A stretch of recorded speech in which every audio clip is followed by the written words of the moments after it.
Thank you, Mr. Chairman.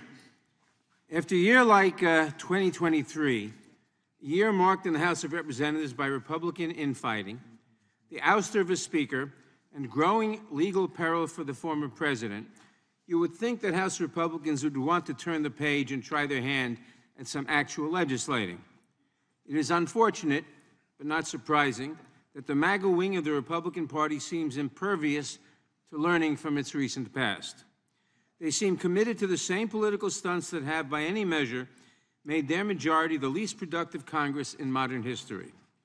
Their own members acknowledge how little they have accomplished. So here we are again, just days before a government shutdown, with war raging in Gaza and Ukraine, with Americans at home facing real problems that require our attention. House Republicans want us to know that their highest priority is, once again, Hunter Biden. And why are they chasing Hunter Biden? They are certainly not chasing him because they have uncovered evidence of any wrongdoing by President Biden or the Biden administration. Over the course of this investigation, such as it is, we have collected thousands of pages of documents and spoken to more than a dozen witnesses. One of those witnesses was Special Counsel David Weiss, who took the unprecedented step of sitting for an interview in the middle of an ongoing criminal investigation. After all of that work, House Republicans have found not a shred of evidence to suggest that President Biden was anything other than a supportive father to his son, or that his administration in any way exerted political pressure on the investigation into Hunter Biden's conduct. True, every few days, House Republicans hold up some copy of a bank record or excerpt from a transcript and claim that at long last they have finally found the smoking gun. But like clockwork, often within minutes, each new claim is thoroughly debunked. Then a few days pass and they do it again, and round we go. If Chairman Jordan and Chairman Comer were really interested in letting the American people see just how little they have found to support their accusations, they would release the transcripts of our interviews in full, instead of cherry-picking words out of context to mislead the public. For that matter, if House Republicans were genuinely interested in hearing testimony from Hunter Biden, they would have honored their initial offer to have Mr. Biden testify in public. I understand Mr. Biden is still willing to appear at a public hearing at the time and place of the chairman's choosing. I hear my Republican colleagues when they say that a congressional subpoena must be honored exactly as it is written. But you will forgive me if their newfound care for the institution sounds a little thin. This whole investigation is premised on the claim that the president is somehow profiting from his office. Let's set aside for the moment the fact that this claim is entirely evidence-free.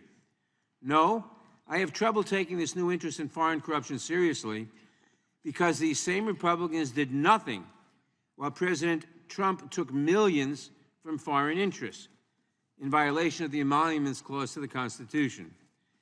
Thanks to our Democratic colleagues on the Oversight Committee, we now know that Trump received at least $7.8 million from 20 foreign governments, including the governments of China, Saudi Arabia, and the United Arab Emirates, while he was in office and while he was negotiating with those same governments. Unless it is to defend the former president, House Republicans are steadfastly silent when it comes to Donald Trump's actual, open, documented corruption. But they need to hold Hunter Biden in contempt because he once paid his father $1,400 for a 2018 Ford Raptor? Please. Republicans say that this contempt vote is necessary because it's important for the committee to defend its prerogatives. Again, this new concern for the rights and privileges of the Judiciary Committee seems wholly insincere. As we speak, the Homeland Security Committee is holding an impeachment hearing. By all reports, they intend to bypass judiciary altogether to bring articles of impeachment to the floor.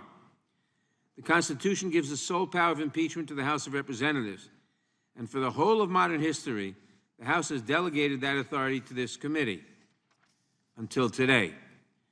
I do not know whether the decision to cede our jurisdiction to House Homeland was made with Chairman Jordan's blessing or over his objection, but either way, it is a terrible precedent. The decision has permanently diminished us. It weakens future chairmen of both parties. and you have ceded this ground apparently so that you have time to bully the president's son. And let us not forget the elephant in the room. House Republicans say that we must force Hunter Biden to comply with this subpoena. But they said nothing when Attorney General Barr and White House counsel Don McGahn stonewalled this committee. They cheered the former president on when he vowed never to comply with any of our requests. And the chairman himself blew off a valid subpoena for his testimony from the January 6th Select Committee. What chutzpah, what gall. Whatever technical excuses you made for yourself at the time, Mr. Chairman, I assure you Hunter Biden is the same. This committee has an obligation to work in good faith towards an accommodation with Hunter Biden, and to my knowledge, there is no precedent for holding a person in contempt who remains willing to testify.